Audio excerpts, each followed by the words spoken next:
Okay, so I want to do my final video here, I think, of my, tour program, my Arduino setup. Um, yeah, so I've been working on this, over the last few years, if you've seen from my videos. But it's pretty much done now. I think it's, 95% done over the past, few years on my lunch breaks at work and stuff like that. I've been drawing up some graphics and talking to some people at my work and stuff about ideas. And I think it's pretty much done. So I just want to give a quick little update of some of the stuff I'm working on. One of the most recent things I've added was this little module down here. This module is a MP3 player that connects to the Arduino. Basically, this little MP3 player has a little SD card that plugs into it, and I load my files up on there. And then as the tour is going along, it can trigger those MP3s to play. So I have like dinosaur noises, the Dilophosaurus, the Triceratops, T-Rex, the goat. I have some rain sounds and stuff like that. So basically, as it's playing, it'll cue those little sounds to play, and they actually play on the outside of the vehicle. So if you look there, I added 2 speakers. They're Bose outdoor speakers. There's one on the other side as well. They're weatherproof speakers. And there's a amplifier that I added right behind this, right behind the dashboard here. So those that amplifier will drive those speakers. The next thing that I added was this UHF radio down here. It's a little compact 15 watt UHF radio. I know a lot of people like to run CB radios. This is more powerful, and this will actually work with the original radios that they use in the movie, the Motorola Sabre radios, those UHF radios. So they'll actually talk to that radio.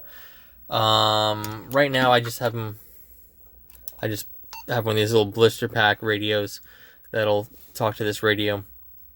I made it where when you key the mic, or when you key, when it receives a transmission, it'll put up a little screen here, and it'll mute the radio, or not the radio, but it'll mute the interior speakers. So there's a little audio switchover box that I installed. It'll basically, switch the audio input over to the radio. So if I do this, test 1 2, test 1 2.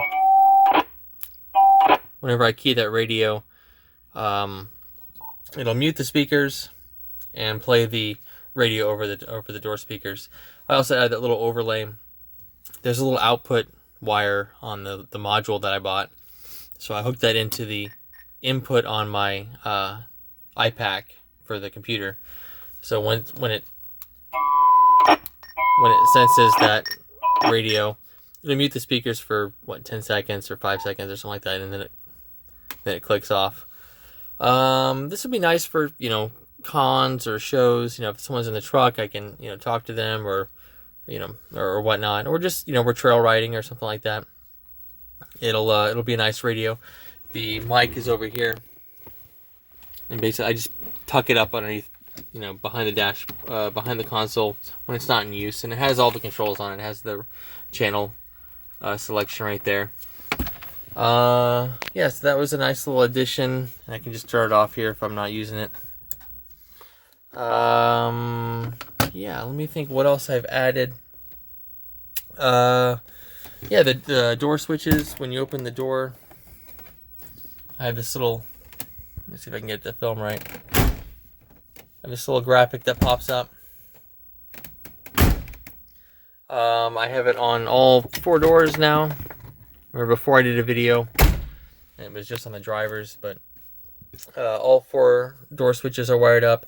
And I updated the graphic a little bit. I rotated the truck, and I made it fit more in line with the feel of the movie. If you look at the projector screen in the movie, it kind of has a similar graphic design with the arrows and stuff. So I try to make it kind of fit into the feel of Jurassic Park, the first movie.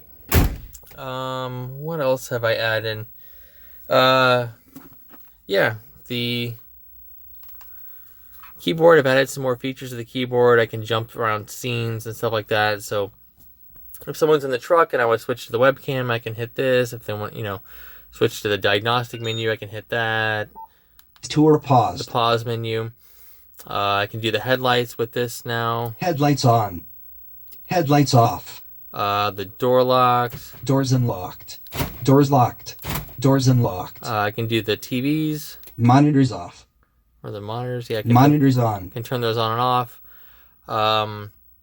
Since I've hooked up that little MP3 module, I can play some sound effects and stuff on the outside. So like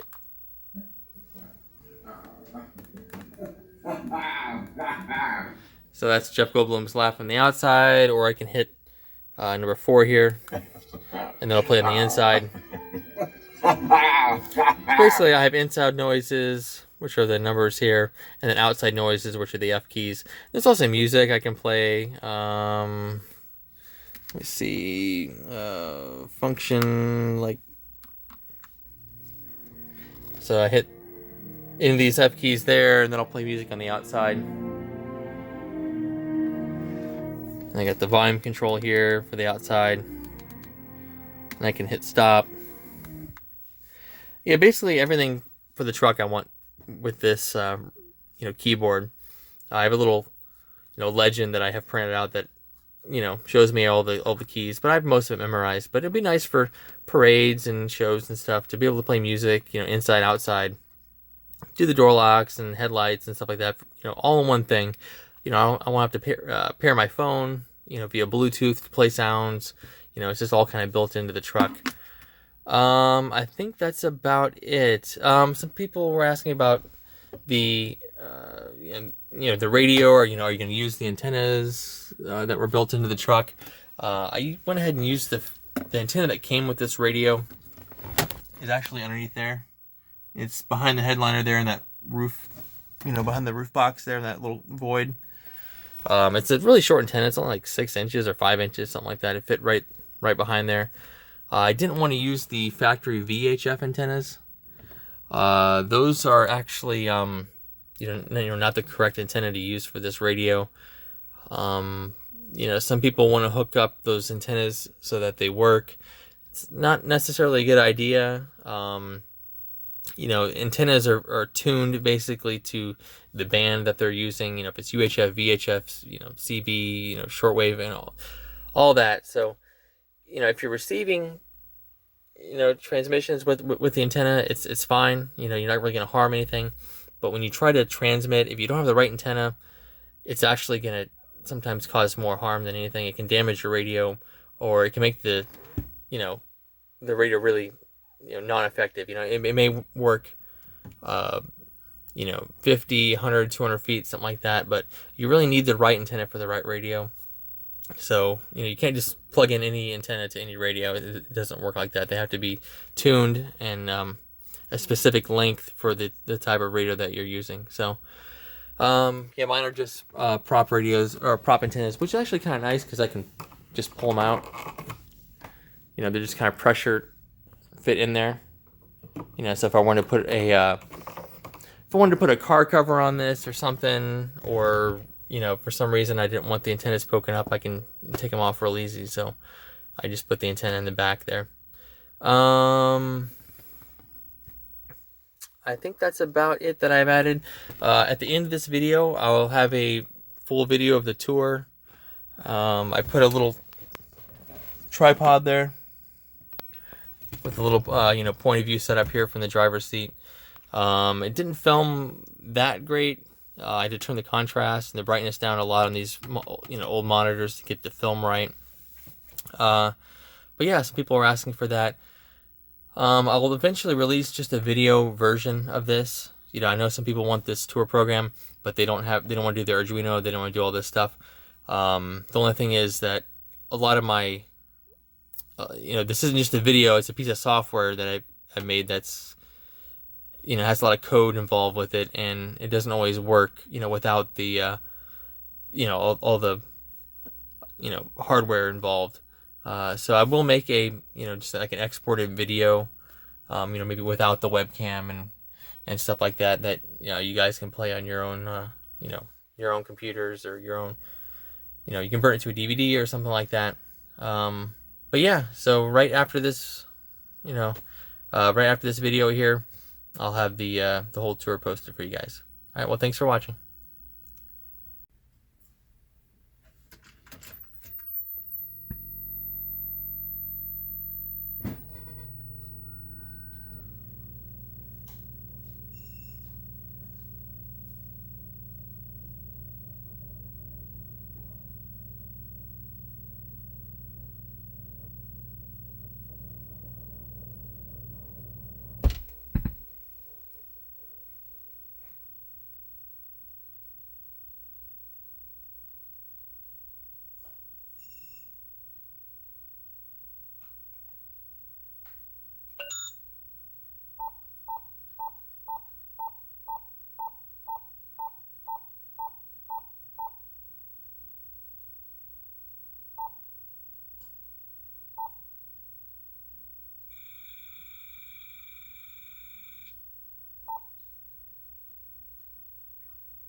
Welcome one and all to Jurassic Park, a unique world of adventure unlike anything you've ever experienced before.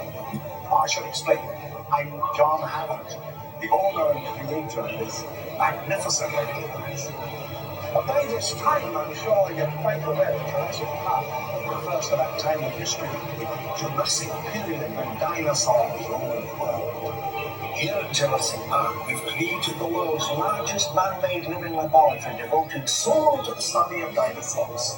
At the park laboratories, scientists, geneticists are at work on the process of cloning the selected dinosaurs that will live in our park. A miraculous feat of bioengineering. A central control, a nerve center for the entire site. Every creature is monitored on a continual basis. Nothing left to chance.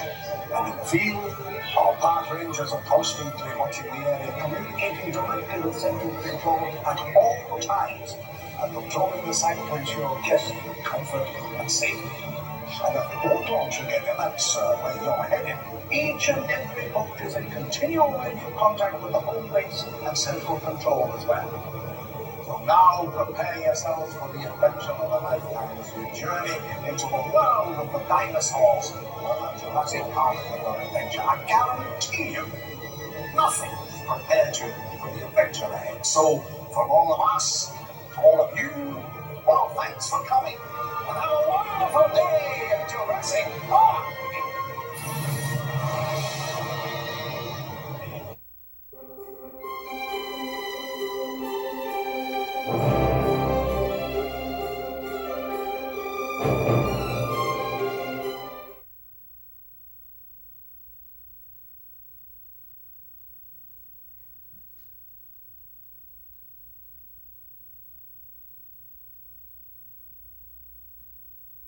During most of your tour, the appropriate information will be automatically selected and displayed for you. Simply touch the area of the screen displaying the appropriate icon. Welcome to Jurassic Park.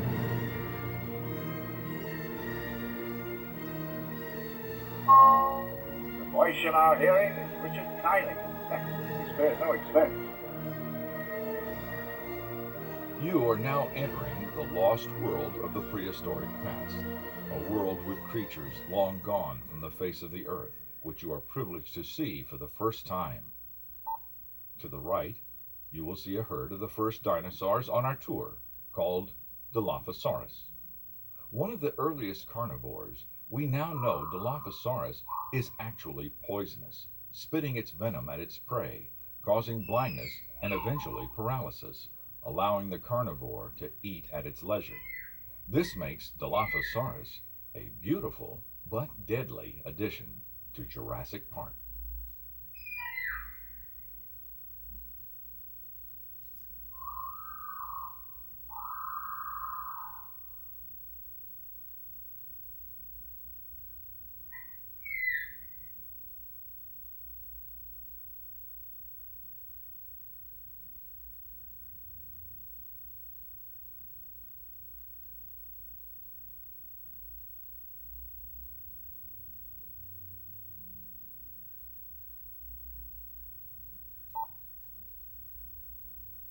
Here you see Triceratops. Triceratops is a large ceratopsian, that is, a horned and frilled herbivorous dinosaur that lived in the late Cretaceous period, 68 to 65 million years ago, in North America. It filled an ecological niche similar to today's bison or American buffalo, roaming the grasslands in massive herds. Although an herbivore, it is one of the park's most dangerous animals. Reaching nearly 30 feet in length and weighing up to 12 tons, its size alone makes for a formidable creature.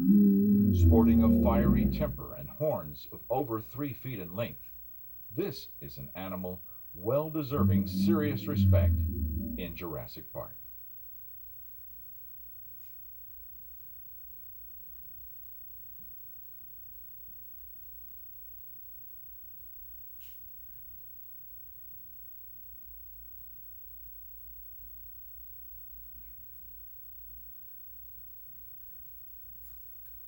Soapy non-pollution, couple of lines. Spared no expense.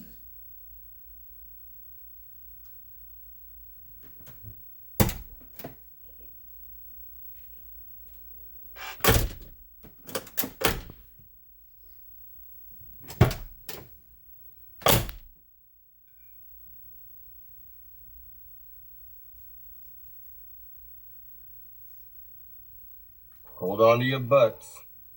Welcome to Jurassic Park. Now, eventually, you do plan to have dinosaurs on your dinosaur tour, right? Hello? Oh, hello? Yes? Where's the goat? Bingo. Dino DNA.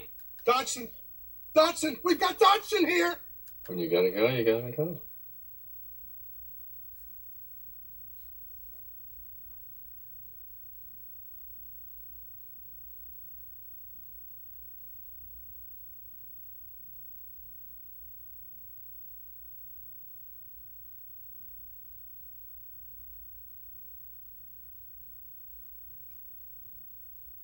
Coming up on your left, you will see one of the most popular dinosaurs on the tour, called Tyrannosaurus. Tyrannosaurus is perhaps the best known dinosaur in the world, and for good reason. Standing over 13 feet tall at the hips, 40 feet from snout to the tip of its tail, and weighing around 7 tons, T-Rex was one of the largest carnivores ever to walk the earth. Its original home was North America during the late Cretaceous period, 67 to 65 million years ago, where it would stalk Triceratops among other prey.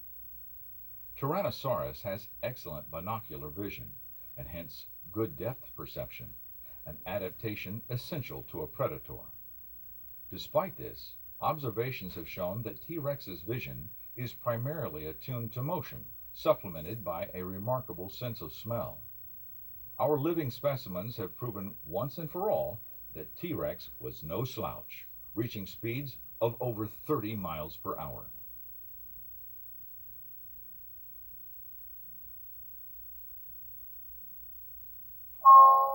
We'll try to attempt to Rex now. Keep watching the fence.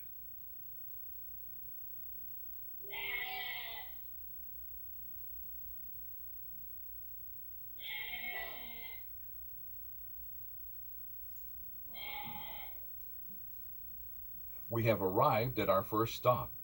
Step outside the vehicle, stretch your legs, use the washroom facilities, and take some photos before continuing the tour.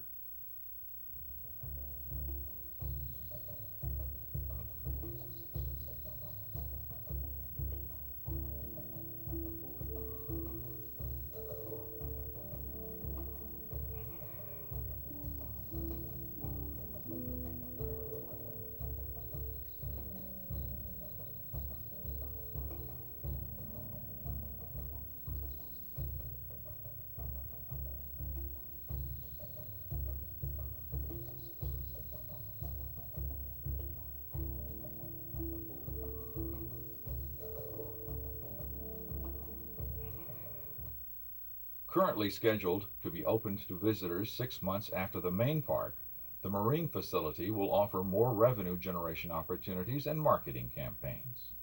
The Mosasaur will provide the star attraction as Jurassic Park's Devil from the Deep. Newly hired marine animal behaviorists and redesigned safety protocols will assure a thrilling and family-friendly marine spectacular. So please be sure to visit again when this attraction is opened.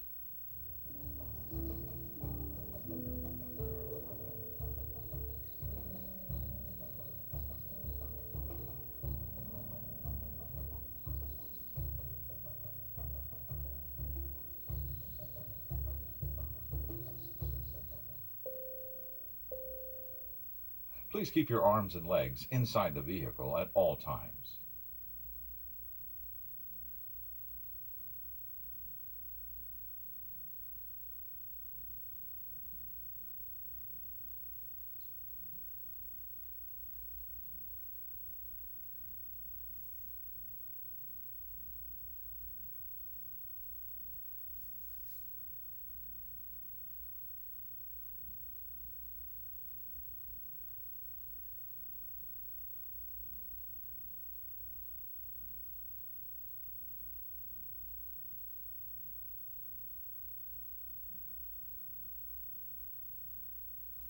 To your left, you will see our East Dock, and this is where we receive all of the supplies that can't be produced on the island, and where our staff members travel from when they need to return to the mainland.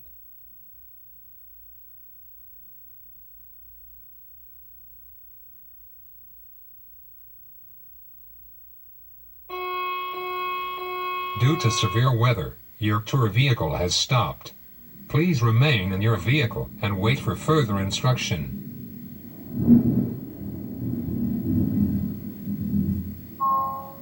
That storm center hasn't dissipated or changed course. We're going to have to cut the tour short, I'm afraid. Thank you for joining us for a tour of Jurassic Park. We hope you have enjoyed it. Our tour vehicles will be taking you to either the Visitor Center, North Dock, or Heliport. If you are going to the Visitor Center, please be certain you have your visitor pass around your neck when you arrive. If you are being dropped off at the heliport or dock for the trip home, we hope you join us again soon. Visitor vehicles are returning to the garage.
tour paused.